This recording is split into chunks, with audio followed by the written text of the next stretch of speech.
A demanding corporate career over 2 decades found Nicho Plowman chronically stressed, injured, and fatigued. At 40, he was introduced to Vedic meditation and experienced a game-changing transformation in his health, mindset, and potential, seeing him embark on a new path and life serving others. Now a renowned Vedic meditation teacher and the charismatic co-founder of Insight Timer, the largest online meditation community on the planet, Nicho is also shareholder of 111 Health, an Ayurvedic wellness brand, and has interests in other projects in the health and wellbeing space.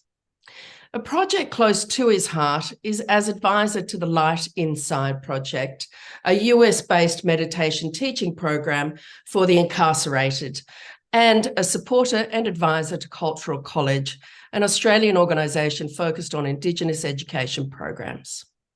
Today, Nicho is committed to doing business and life consciously and believes in the deeply impactful power of Vedic meditation practice to combat a global epidemic of stress and anxiety in people of all ages. Welcome to Pure Health Hub, Nicho. Thank you very much for having me. Wonderful to be here. It's a pleasure.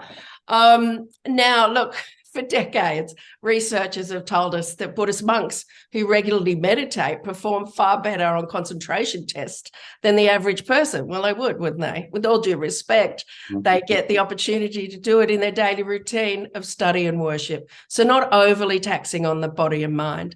So what I want to do today is chat a little bit about how to incorporate daily meditation practice into very busy lives. So let's start at the top. What is Vedic meditation? Thank you, Lily. Vedic meditation is, well, if we look at meditation, I think it can fall into two buckets. We have monastic techniques, and by tradition, those techniques, fantastic. They, if we were looked at them traditionally, culturally, they do come from, let's call it monasteries or monastic styles. So, mostly to practice those, we could go off to a retreat-like setting. We could be in a temple-like atmosphere.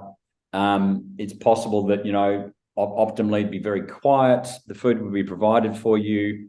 And we might consider that the sort of archetype of that thing may be someone with a shaved head and wearing robes and that sort of thing. So it's that's the Buddhist bucket, call it that. Sorry, the monastic bucket.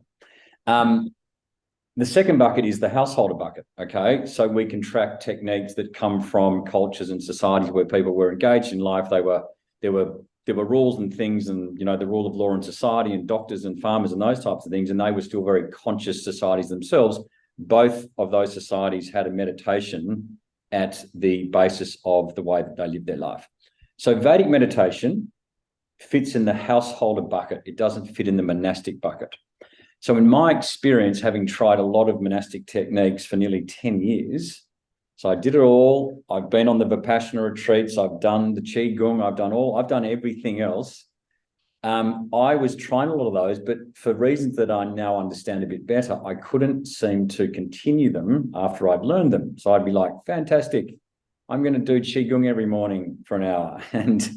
Or I'm going to take my Vipassana practice back into the busy life of a father and a family man and a business owner. And I just fell off them. So I thought I couldn't meditate.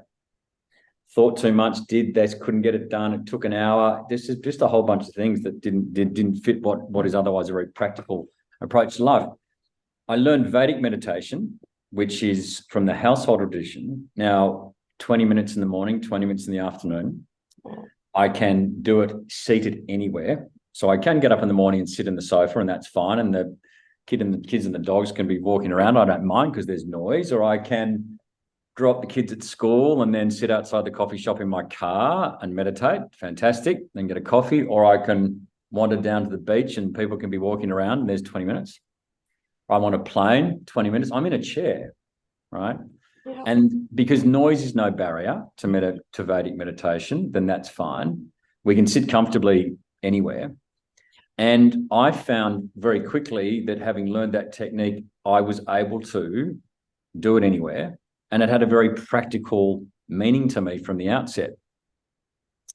If I want to pick the kids up from school, I would just sit outside the school at 20 to 3, meditate in the car, pick the kids up next. So it just worked that way. And I really worked out that there are 72 20-minute slots in a day. So all we need to do is take 2 of them and meditate and leave 70 20-minute slots to get on with everything else.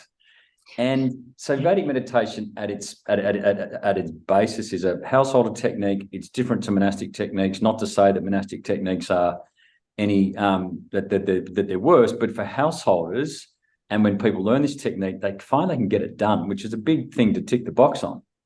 Yes. Now, the second part to that is that Vedic meditation is, we think, a mantra. It has no meaning to it. We're given our mantra when we do the course. And so what we do is we sit very comfortably with our eyes closed. We can think this sound, has no meaning to it. It allows our mind to rest. And when when the mind rests, the body follows.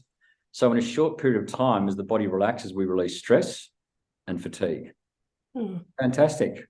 Now, that might emanate as thoughts. Well, of course, we don't mind that because we know that just, the body's activated by stress leaving it. So we just haven't, we can come gently back to the mantra. So in a short period of time, the body gets to do some things which allow it to rejuvenate. Okay.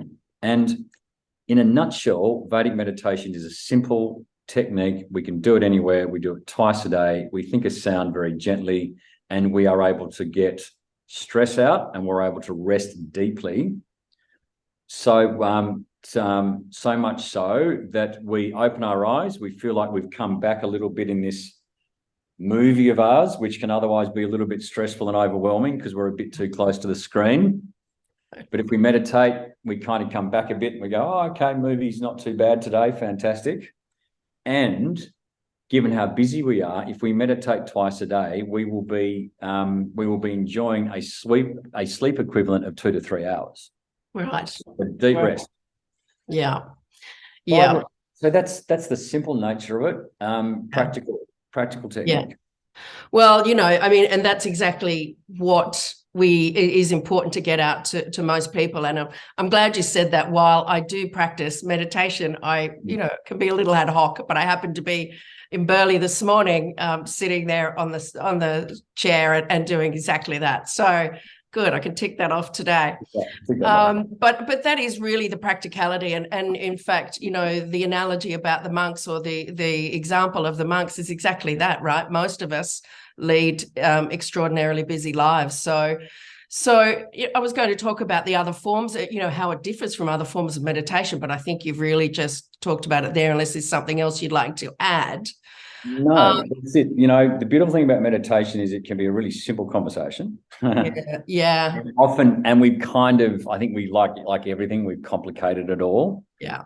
We've been led to believe that we need to clear our mind of thoughts, right? Well, right. Okay, if you've been meditating from a very young age in a monastery, sure, you might be a master, okay, but yes. we as householders have this incredible nervous system that engages in life.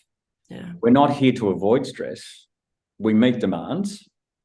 And I like to say that. People say, oh, are you busy? I go, no, I'm like I take the word busy out of it. I say, no, look, I have some demands to meet. So I feel that that's a more appropriate way to say, geez, I got a lot on. Yeah. Meet demands appropriately, and then allow our body to actually rest and repair and recover to allow us to meet the next set of demands. Yeah, it's very much about the dialogue, isn't it? The internal dialogue. That's it. So when we sit down, the idea that we've got to clear our mind of thinking when we've just come out of a meeting, or the kids are here and we're running around, we're kind of set up for a bit. It's just an expectation that I think is unrealistic. So yeah, well, I think women are more to say about it. No, yeah, really, well, look, so many women I talk to, and I used to say it myself, I'm too busy for that, or no way I can get my brain to calm down, and that is it. The expectation is that you're supposed to clear it, sweep it out, and it's too hard. So that's kind of where things have got to. But it's interesting, isn't it? On that too busy, Gandhi. I'm sure people have heard this quote before in your audience, but Gandhi would say that he was so busy. He used to say, I'm so busy today, I'm going to meditate for 2 hours instead of 1. Yeah, right. Right? Because release stress, release fatigue, release stress, release fatigue. And then, of course, with all of that beautiful preparation, achieve 3 times as much, 4 times as much. Yeah. Yeah. Because we're not spinning our wheels and procrastinating and feeling tired and fatigued and like, I got so much to do. The regular meditator's like, oh, I've just done all that. Now I'm going to enjoy a hobby. Yeah, it's so true. It enables you. It does really clarify or enable you to clarify, but it's not about emptying your head. We buy back so much time. Yeah. Well, all of us, which is our most valuable resource. Yes, isn't it? Isn't it? Absolutely, no question. There's nothing more valuable than time. Yeah. Now, all of us women of a certain age, then, of course, come with a wealth of wisdom, a wealth of it, yet we continue to mistreat ourselves. Many of us are burnt out or close to it, and I'm sort of coming out the other end. But can meditation then be a regenerative practice? Can we essentially de-age our brain with regular meditation? Answer is yes. Well, I could just finish right there. Maybe just give us a few more tricks and a little reason why we should try. No, it's just well, look, okay, so probably all needed. So look, we all okay. This is a bit of a thread maybe this conversation because I'm sure we'll cover some other topics, but they do say that there are no stressful situations, there are just stressful responses. Okay, maybe this becomes a bit of a thread to our conversation today. Now, that's not to say that we don't try and validate the fact that life is challenging and stressful. It's like, oh yeah, great, fantastic. There's no stressful. I get it, right? Some people just might want to, clock someone when they say there's nothing stressful, just your response. Don't you? Yes, but that is really what we have the capacity to cultivate. And I'm not the first person to say it, I've said it before, but so much of how we try and engage with life is based on us somewhat trying to import things to feel happy on the inside, okay? And the reverse is actually true. We have the capacity to have an internal locus of control, which is where the happiness comes from, as opposed to trying to rely on external, I should say loci, but locus of control to make ourselves feel happy, right? So when it comes to saying we're burnt out, we're running the candle like at both ends, somewhat we're actually saying is that there's a whole bunch of things in my internal experience that I'm trying to grab onto to feel better, right? Really. Now, right. And we know that is a somewhat futile exercise because, of course, we do get any burnout by saying, hang on, it's all out there. If I can do this, achieve that, do this, do that, then I'm going to feel better about it. And we end up in an absolute heap and we're exhausted, okay? Because it's all import. Yeah, right. Now, also, though, every single one of us knows deep down that is not sustainable. That's what it really boils down to. Yeah. It just is. We are, all of us, running around deep down knowing that we're going to keep going with this relative acquisition model, right? If I do this, achieve that, own this, have that, if that person does this and that person does that, and everybody does exactly what I say, I'll be okay. Yes. And it's exhausting. Like you're talking about me a few years ago, actually, not that long ago. Right.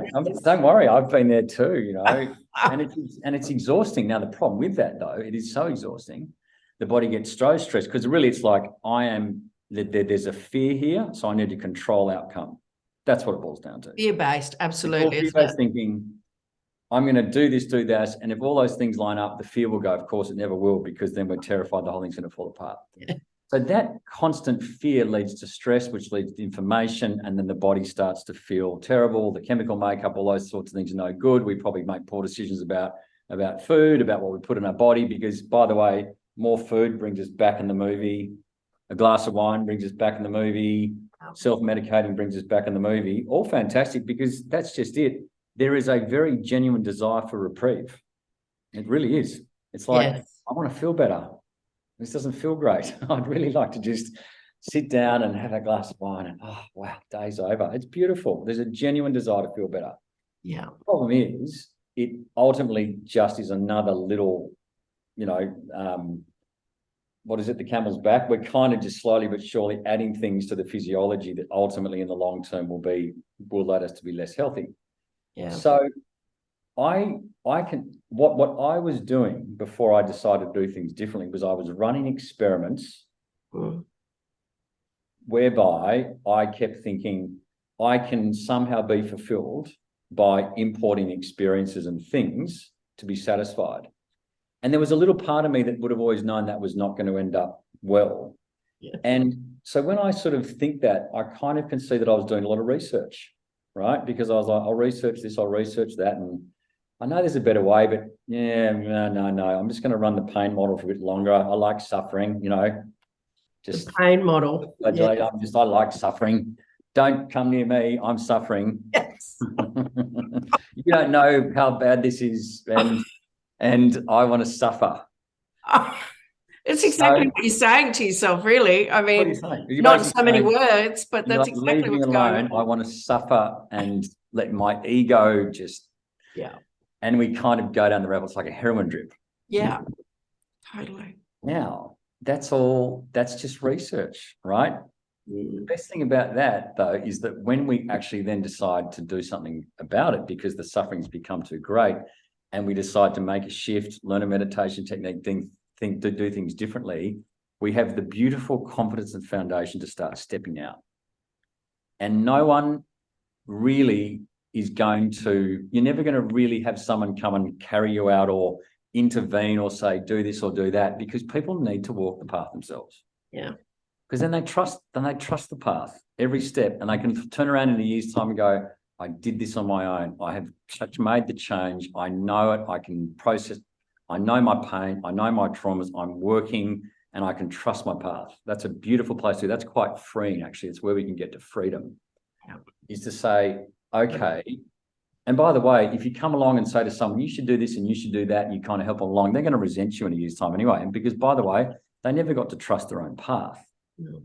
So all it's of us like children, right? You've got to allow your children to do walk that path. Yeah. Let them walk the path, because then as hard as that is. As hard as it is.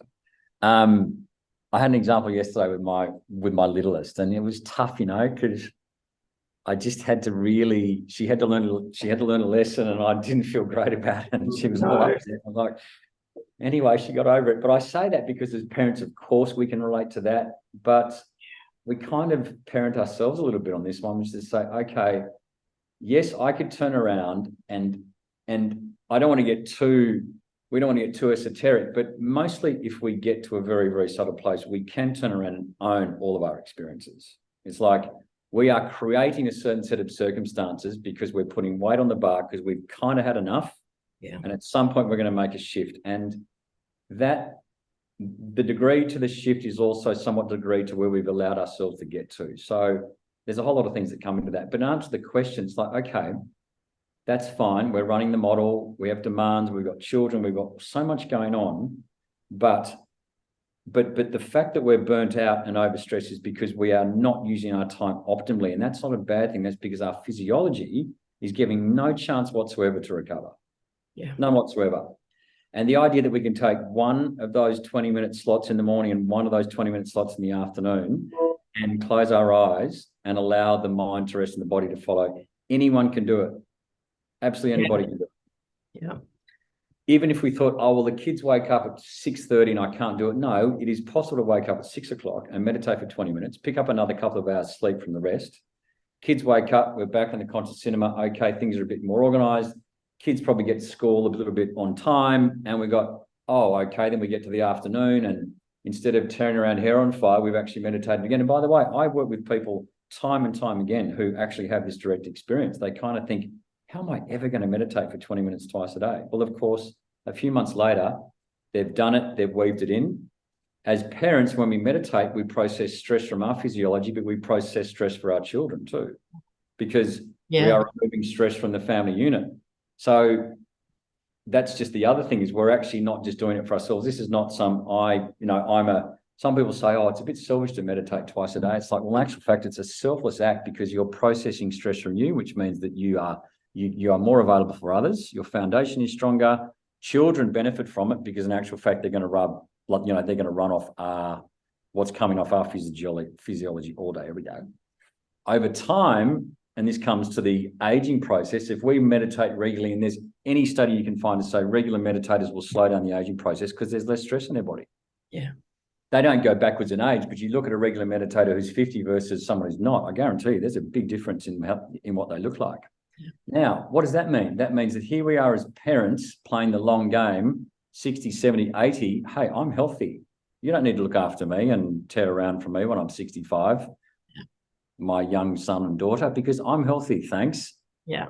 So we play a long game. We're taking back self-agency around health.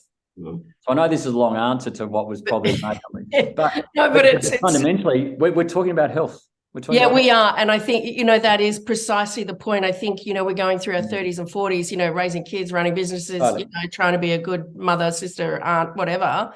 And then we hit 50, right? And then everything comes to smack you in the back of the head, which is kind of what happened to me. So, what you don't realize is the impact that this is having on you, which is what the hub is about, is reminding those younger women in that 35 group to say, you can't do it all. So take time. You got to take time. So the regenerative practice. You can do it. No, that's just, you can do it all. Yeah. As long as you can meet all the demands. In fact, I don't even think we really understand what our potential is like. And a regular meditator will say, I've met all the demands and now I'm doing 3 other things at once and I've still got 2 hours off in the afternoon to read a book. We absolutely can do it all, but we need to optimize our physiology. And that is absolutely comes down to, we have our own capacity to do that. Yeah. So, and I always, people say, oh, when I learn to meditate, will I get all floaty and do less? I was like, no, you better do more. Like, I'm just going to cruise around and wear like baggy pants. I was like, no. This is, you actually will turn around and meditate and you'll be able to meet existing demands, and then there's room for more, and you will achieve 3, 4, 5 times as much. Which is why it's critical for women to adapt this into their lives, right? Fantastic. Particularly women, men too, but particularly women. Absolutely. I teach many women to meditate, and mums, people who are about to be mums, all sorts of wonderful things, and even, women who are pregnant who are meditating twice a day, and the beautiful stress that takes out of their body. And then there's a second physiology, so they're actually processing stress for the beautiful one that's on its way. And it's there's some wonderful parts to that, but really we are it's going to be a really key part of fatigue, of course, which is just so challenging, and particularly in those early days. I mean, I'm a father of 3 girls. They're all the various ages, and meditation's been a part of their lives, all their lives, But I remember, when I say all their lives, I remember actually when maybe it was India. I've got she's 17 now, and I maybe just learned to meditate. And I think I came in one day and said something like, okay, you do this and do that. And she looked at me and she said, have you meditated today? And I went, I looked at her, I said, no, I have not. I said, you stay right there. I'm going to go meditate. Now, the thing is, though, she actually by that stage had known that dad meditating or dad post-meditation was just a better guy. Yeah, absolutely. Our children are just, they are picking up on all of this. So we as parents we do ourselves it's fantastic health-wise, and our children know. Yeah. Well, they'll pick up on all of that. And also being accountable to them doesn't hurt when it comes to good health. I mean, they are our greatest. They can be our greatest judges on that one. I'll never forget it. I was like, oh, here we go. So she's got me worked out. And if they're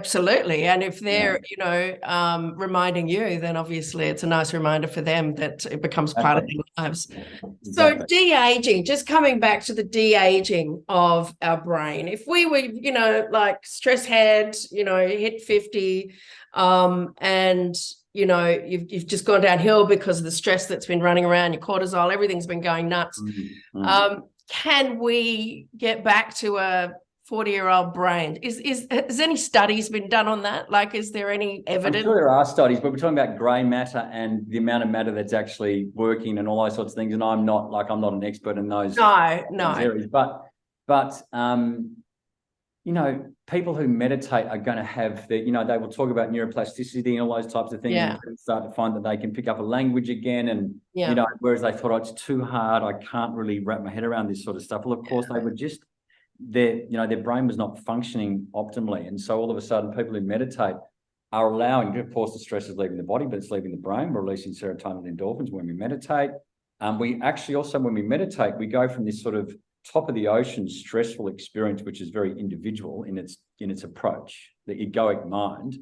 As we drop lower, we go beyond that top layer, which is so expressive and somewhat fear-based, and then we get into these very, very creative parts of our thinking. So we go to source, okay? And from that place, of course, well, if we want to think about that, all the languages of the universe exist, right? So all people will say that with meditation, they pick up old hobbies. They'll start playing the piano again. They'll learn to do things which otherwise would have been very challenging mentally. And I have done a ton of that, you see. Yeah. I lived in Paris for 3 years with my wife at the time and daughters. They all speak French, and I spent 3 years in Paris and didn't learn a word.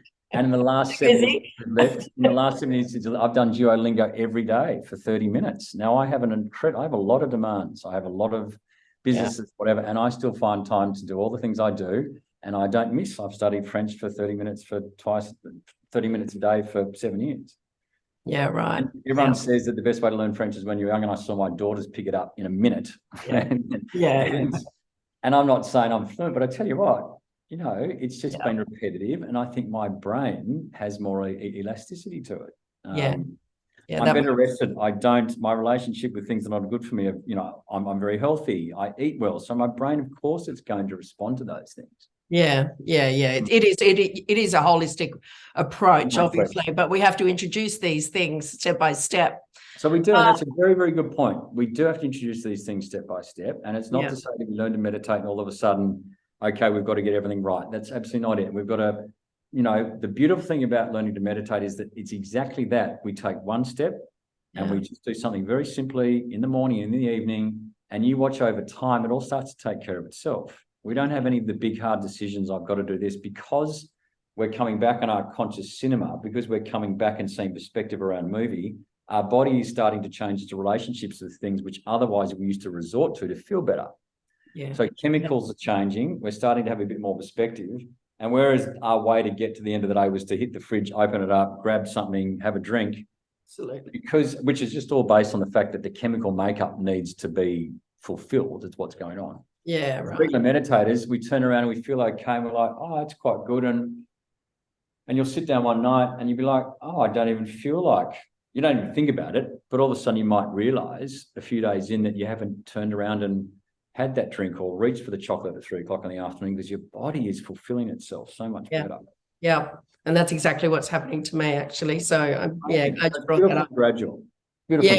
Yeah. But you go, wow. And and obviously habits take a little time to, become a habit, really. That's right. All right. Now, just flipping it a little bit, because I think, well, not flipping it, but moving on to tools that enable us to, to spend this time productively meditating. You and your brother own the Insight Timer app, as I said before, growing it to over 22 million members. Yeah. And I believe your brother runs this business. But why do you think it's so successful? I think you took it on when it had far fewer members. Far fewer, had 100,000. Yeah, right. So it was a startup. We bought it. What does Insight Timer offer that other apps don't? That I'm a member, I can get an idea. It's a very interesting question. A very, very well-known businessman my brother was at a lunch. I mean, he's like one of the most well-known, and Christian was at a random lunch with him, and this person said to him, oh, so where do all your customers come? Where do all your users come from? My brother said, I got no idea. And he said, so word of mouth. And he said, yeah. He goes, what an incredible business, right? We have never advertised. Wow. We've never bought a banner on the App Store, nothing. So every user that has ever downloaded, and 23 million that have done so, have come to Insight Timer by word of mouth. Wow. So I think it's telling, right, that we're hungry for these tools. Yeah. Yeah, but you see, so something about, of course, we know that when someone says watch that show, you watch the show as opposed to seeing it on the side of a bus driving around. You're like, oh, okay. So when we have that endorsement from someone else, that's been and I think that would be one of the key things that we always were very, very strong on, was that we had many opportunities to raise vast amounts of money to just go and advertise, and we could have poured fuel on the fire any number of times, because of course that would have been that's the other way to do it, and we just never did. We stuck to our knitting, and it took some patience. And I think as meditators, you're back in your conscious cinema. You don't get overwhelmed. You're not in that, oh, we've got to go and rush off down this bright. There's a lot less bright shiny objects when you're a meditator. Yeah. It's like, yeah, that could be, but let's just see things in their perspective. So we never advertised. We have really worked to support teachers. There was 10 teachers on that. There now might be, yes, that was 18. There's tens of thousands of teachers. Yeah. So we really worked, I think, to provide tools for teachers to connect with audience. There's enormous communities, there's enormous groups. I mean, it's been an amazing story. But it's interesting, isn't it? Of the 2,500 meditation apps that exist, isn't that amazing? There's 2,600 meditation apps apparently.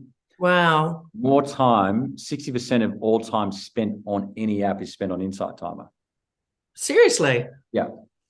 So it's a pretty amazing number. That's extraordinary. Yeah. So of all of those, extraordinary. But I think the teachers that you've got, obviously that's a great platform. It's a beautiful platform. We never did any deals around exclusivity, those types of things. It's like, look, come, build your audience, share in the revenues. So really what we always said was that anybody who felt they had a voice and could connect with someone, Insight Time was a really great place to start, because you can just say what you wish to say, and then people will start to come along, and you can run live sessions, and you can do courses, and you can do mentoring, and you can. There's an entire sort of world there for someone who thinks, well, the idea always was, wouldn't it be amazing if people who love to think they could teach meditation or yoga or any of the many, many, many practices on there, that they could build enough of audience to leave their day job. Yeah. And is that what's happened? Yes, absolutely. I mean, some people do it part-time, but there's been some people who this is their full-time role. So that was the idea, like, wouldn't it be cool if a practitioner could go, I'd love to do that, but I don't think I can't afford it. Oh, actually, no, I can afford it. Yeah, absolutely. And there's some great talent out there, right? So amazing talent. Wonderful to be able to harness that. Exactly. And showcase that on your platform. But it's been a great story. We're 6 years in. Wow. And it just keeps getting better and better. Well, that's brilliant. Well, it's obviously doing something right. Right. All right, then we're going to chat a little bit about the corporate world. And, I too spent some time in it, but it didn't fit me at all. So life in the corporate world can be extremely demanding. We know that, and stressful, as you acknowledge yours was, and certainly was for so many people before and after you. But it seems to me to be an extremely unhealthy model. Despite the many wellness innovations that these corporations implement. What do you think the corporate sector should be doing to create a more healthy and sustainable working environment? Well, look, it's a good question, and I kind of come back to, and I don't mean to be flippant about it. I come back to the thread of the conversation, which is, there are no stressful situations. There's just stressful responses, right? So, okay, so the corporate sector has its role. I think companies get to that place where they, by virtue of their size, they just have to have certain things in place, which is how they manage people. And I mean, these are big companies, and it takes a lot it takes an enormous amount to bring people together cohesively to achieve outcome. Mostly that needs to happen kind of under the same roof, right? So we kind of end up in a building, and maybe that's shifted, but let's see what the future of cities look like or work looks like. But pulling behind an idea with all the demands that come with that, based on stakeholders, shareholders, and those types of things, in a highly competitive world that we exist in, there is somewhat an idea that the people that are in that environment, there's inputs and there's outputs and those types of things, right? So some people thrive in that environment, right? Some people end up in that environment and think, oh, this is not for me. And if they are in a broad place and can trust themselves, they'll leave that environment. Okay. So could companies do more? I think they're really starting to understand that the role of a organisation as it relates to care of the individual doesn't stop when they walk out the door. That's the other thing. It's like, you do that on your own time, not on our time, because we pay you to do this. I think that's pretty much not the way things go. I think maybe it's accepted that you still have to work till 3 o'clock in the morning if you're an investment banker. I don't really know, but a lot of people sign up for that stuff too. Right? Yeah, that's true. Let's get back to the second part of this. If they are there and they are suffering, they are running their own experiment. Yeah. They're doing their own research. They're like, you've got to take responsibility, right? If it's not for you. Then... Like, if everyone's like, this is so bad, everyone would turn around, I'm just going to, off I go, and companies that have to really, but I think companies do think about that an enormous amount more. We know there are mindfulness programs. We know there are a whole bunch of things. We know that's not just seeping in. That's now becoming really expected. I guess my response is that could they be doing an enormous amount? I don't really think they're not thinking about how they can certainly make. And by the way, it's such a competitive place for skilled labour that most companies are like, hey, we need to attract and retain labour. So what are we going to do, right? Yeah. I don't like the word cafeteria, but people are eating much better food at lunch. They are going to go on retreats. They've got this and that. They can work from home. They're flexible days. I think it's shifting. Then it comes down to the role of the individual to say, well, even though I decide to work in this demanding environment, let me do it from a place of my conscious cinema that is really broad. By the way, I'm going to be a very dynamic participant if I meditate twice a day in the office, because I'm back, I release stress, I access creativity, right? And I'm competitive. So you watch me go. And meditation is the best performance tool there is. Ray Dalio, who ran Bridgewater, talk about big corporate stuff. He practiced this technique. I don't believe it was compulsory that you had to learn at Bridgewater, but I'm pretty sure that it was strongly recommended. And we know he's now just left, actually. But I believe that, and I've read it, but I think he was at some big hedge fund conference. Some kid gets up and says, what's the secret? And he said, I learned to meditate when I was 23. Yeah. I felt like a ninja in a fight, he used to say. So everyone has the capacity to feel like the ninja in the fight, regardless of environment. Yeah. And so enough people deciding to live in a certain way and approach work in a certain way will change culture too. Culture doesn't necessarily have to start from above. No, that's true. It starts with two people going, oh, you meditate. Why don't we go into the meeting room at 4 o'clock and we create a meditators room? Like, you guys are meditating. Isn't that interesting? Great. Okay, we'll run with that. Yeah. So, I thought about people often ask me about the corporate thing, but I think we have to bring it back to our own. We've got to take self-agency over how we approach it. Yeah. I think you're absolutely right. And I think, the thing about women, the whole point of Pure Health Hub was to bring together, the medical and the science and nature to people, or to women specifically in this case. It is about you taking ownership of your own journey. And that is, whether it's your health journey, your business life, your work life, whatever it is, it really is up to you. So I think, thanks for answering that. You're right. I say the word so often, self-agency. Yeah. Everything. Why basically send responsibility for your to an external source? Because, by the way, it's just all vested interest in this and that. We could talk about it, creaking health systems. It goes on and on. Just self-agency. Yeah, exactly. But we've got to remind people that this is the case, and for, I guess, give them the tools to be able to take ownership, because I think that's just been taken. It hasn't been taken away.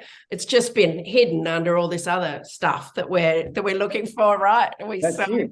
I mean, this could be. I love the cinema example, by the way. It's fantastic. I mean, we're going to have another conversation about that, but self-agency is so fundamental, and it has been taken away a bit, but we've let it be taken. Yeah, we have. I think modern medicine came in and we said, well, modern medicine's here, so we don't have to worry about anything anymore. Oh, you're right.